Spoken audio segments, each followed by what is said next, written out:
Alright, gentlemen, welcome to yet another exciting episode of Man Walking Through the World.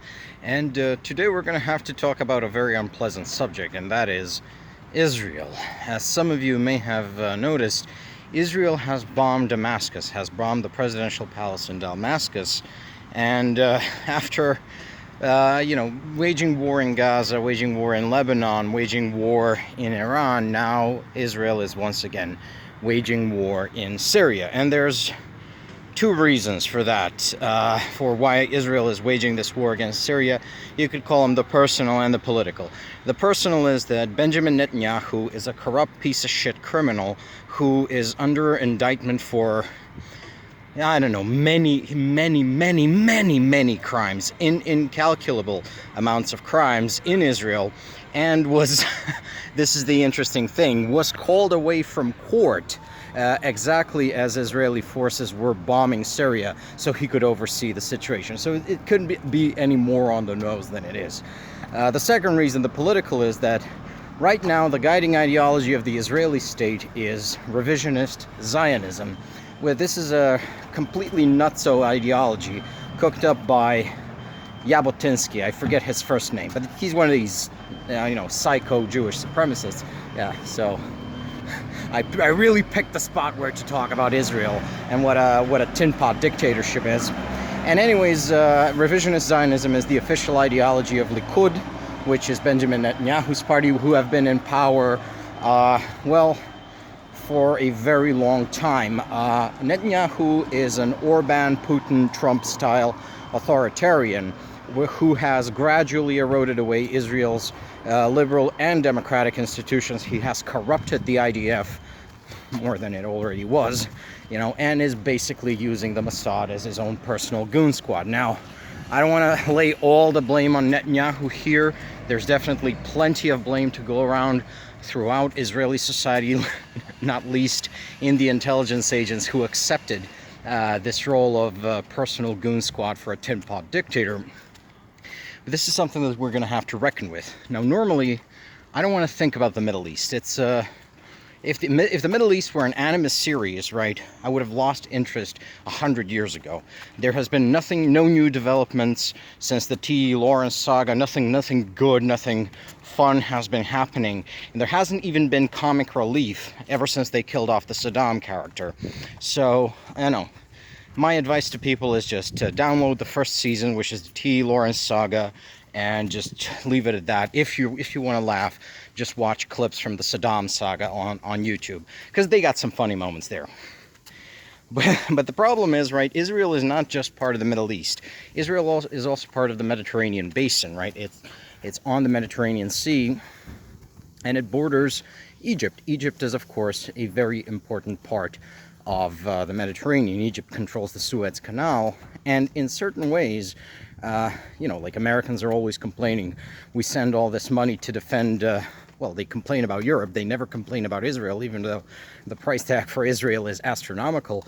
A lot of the money that goes towards the defense of Israel is actually bribe money that goes to Egypt, so the Egyptians don't attack Israel like they were doing in the 70s. And some of that money also goes to Jordan.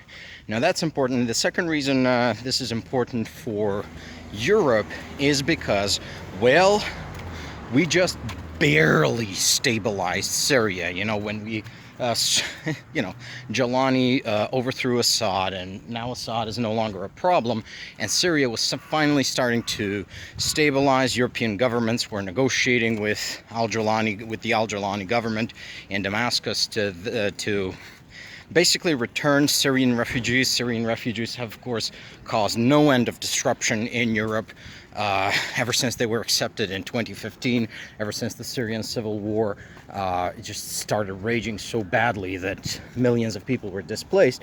And I think Europe was finally ready to put an end to that chapter of Middle Eastern history.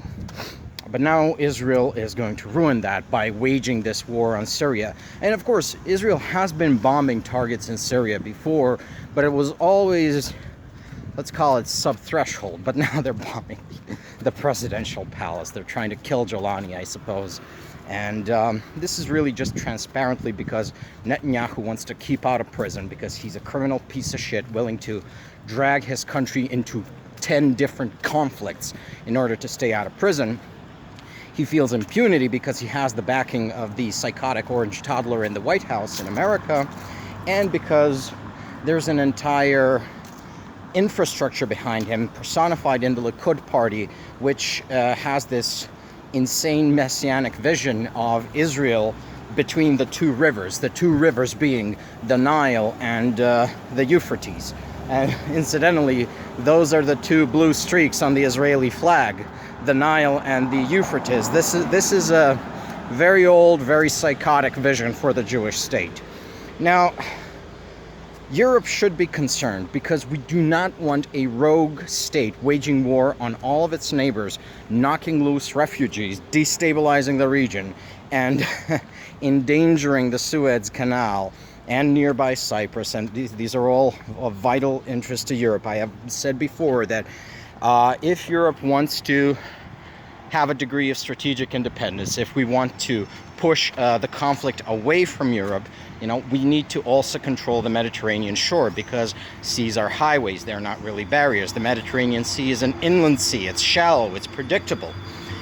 So it's an even better highway than some oceanic waters. So we do not need rogue states, especially not rogue nuclear states, and let's not kid ourselves here. Israel is a nuclear state, right on Europe's doorstep. Especially, we do not need these belligerent tin pot dictatorships which wage war because the prime minister is under indictment and would not like to land in prison. But the problem is not just Netanyahu.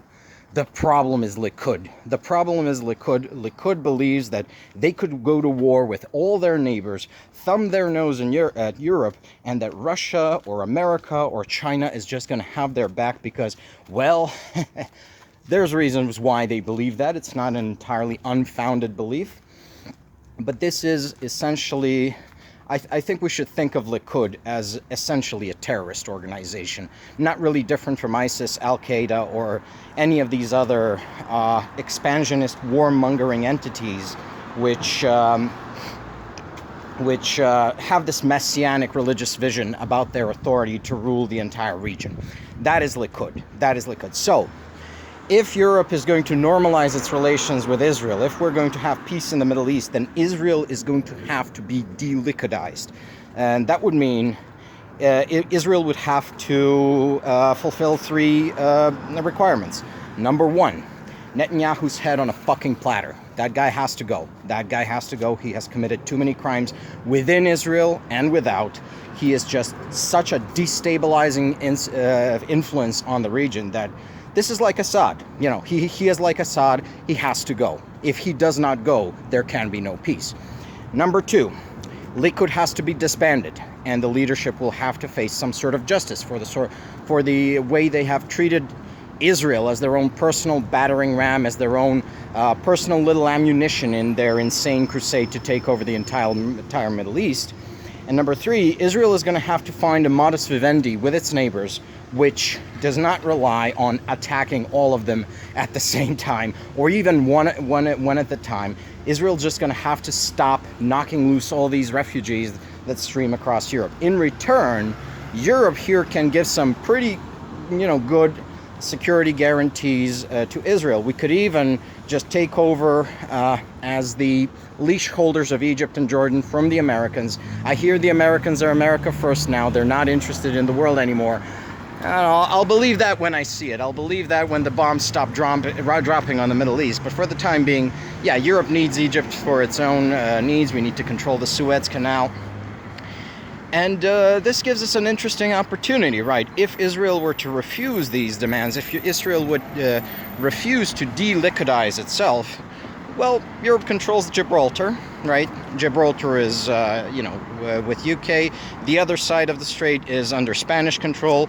We can very easily bribe the Moroccans to do our bidding. And Europe, as I have said in different videos, can also very easily take over as Egypt's patron from the United States. So we can also seal the Suez Canal. and completely starve Israel of American supplies. And without American supplies, the Israelis are fucked. So we have them over a barrel, or we could with just the barest minimum of diplomatic and military maneuvering.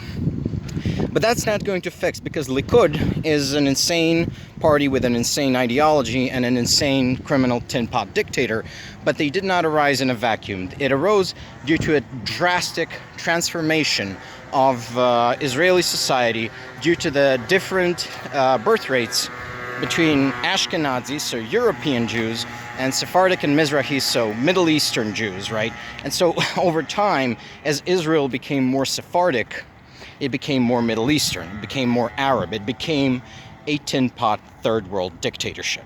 And Likud is a third world, revanchist, insanely chauvinistic, authoritarian party. They're really, you know, I get a little hyperbolous calling them ISIS and Al-Qaeda, but they're really the most comparable to Saddam's Ba'athist party, right?